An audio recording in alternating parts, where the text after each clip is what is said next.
ఒక కపుల్ కనుక వాళ్ళు ప్రెగ్నెన్సీ ప్లాన్ చేసుకుంటున్నారంటే వాళ్ళు ఫెర్టిలిటీ రిలేటెడ్గా వాళ్ళు ఎప్పుడు ఇవాల్యుయేట్ చేసుకోవాలి మ్యామ్? సో ఒక కపుల్ మన దగ్గరికి ఫర్టిలిటీ ఎవాల్యుయేషన్ కోసం ఎప్పుడు రావాలి అన్నట్టంటే వాళ్ళ మ్యారిటల్ లైఫ్ అంటే మ్యారేజ్ అయ్యి ఎన్ని ఇయర్స్ అవుతుంది అనేది ఒక క్రైటీరియా అవుతుంది.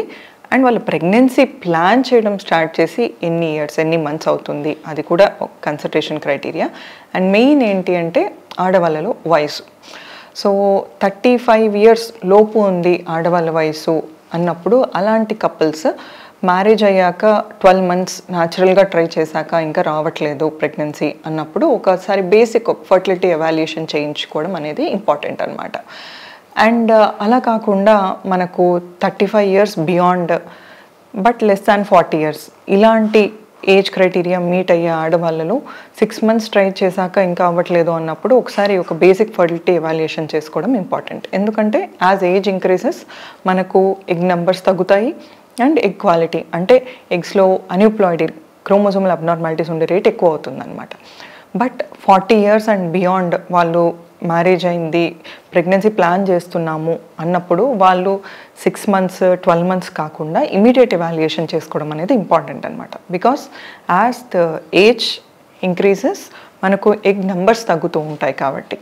ఓకే, బట్ కొంతమందిలో ఏంటి అంటే ఇదివరకే ఏదన్నా లాప్రోస్కోపీ వేరే కండిషన్కి అపెండిక్స్ కావచ్చు, కొన్నిసార్లు ఇట్లా ల్యాబ్ సర్జరీ అయినప్పుడు వేరే కండిషన్ ఇన్సిడెంటల్గా డిటెక్ట్ అవ్వచ్చు, ఎండోమెట్రియోసిస్ సివియర్గా ఉంది అన్నప్పుడు అప్పుడే వాళ్ళు లాప్రోస్కోపీ ఫైండింగ్స్లో అలా చెప్పినప్పుడు అలాంటి కపుల్స్ ఇట్లా 6 మంత్స్ 12 మంత్స్ వెయిట్ చేయకుండా వాళ్ళ కండిషన్ని బట్టి ఒకసారి ప్రెగ్నెన్సీ ప్లాన్ చేస్తున్నాము అన్నప్పుడే బేసిక్ ఎవాల్యుయేషన్ చేయించుకోవడం అనేది ఇంపార్టెంట్ అనమాట. సో ఆల్రెడీ ఇర్రెగ్యులర్ సైకిల్స్ ఉన్నాయి అన్నప్పుడు అలాంటి వాళ్ళు కూడా కొంచెం ఇమీడియట్ ఎవాల్యుయేషన్ చేయించుకుంటే ఆ ప్రాసెస్లో ఏదైనా కాజ్ ఐడెంటిఫై అవుతే దాన్ని బట్టి మనం ట్రీట్ చేసుకోవడం అనేది జరుగుతుంది అనమాట. మేనరికపు మ్యారేజెస్ అంటారు కదా మ్యామ్, సో వాటిల్లో వాళ్ళకి వచ్చే బేబీస్కి జెనెటిక్ ప్రాబ్లమ్స్ ఎక్కువగా వచ్చే ఛాన్స్ ఉంటుంది.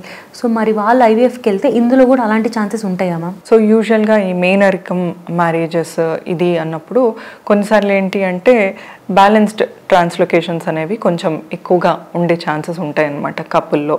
సో ఇలాంటి కపుల్స్ మ్యారేజ్ చేసుకున్నప్పుడు కావచ్చు వాళ్ళకి ఏంటి అంటే ప్రెగ్నెన్సీ వచ్చాక అబార్ట్ అయ్యే రిస్క్ ఇలాంటివి ఎక్కువగా టెండెన్సీ ఉండే ఛాన్స్ ఉంటుంది అనమాట.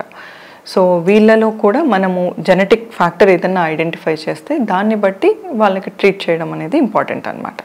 సో మన దగ్గరికి వచ్చే ఐవీఎఫ్ పేషెంట్స్కి routine scans and ultrasound scans కాకుండా ఇంకేమేమి టెస్ట్స్ ఉంటాయి మ్యామ్?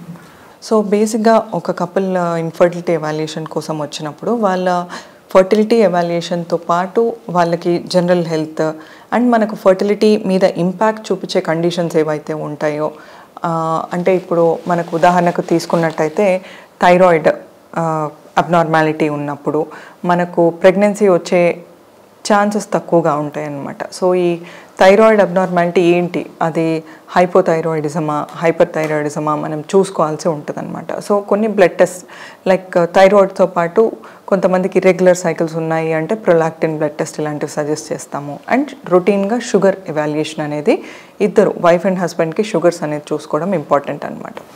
సో ఈ మనం రొటీన్ ఫర్టిలిటీ ఎవాల్యుయేషన్తో పాటు జనరల్ హెల్త్ ఎలా ఉంది అనేది కూడా మనం ఇనిషియల్గా స్క్రీన్ చేసుకోవడం అనేది ఇంపార్టెంట్ అనమాట.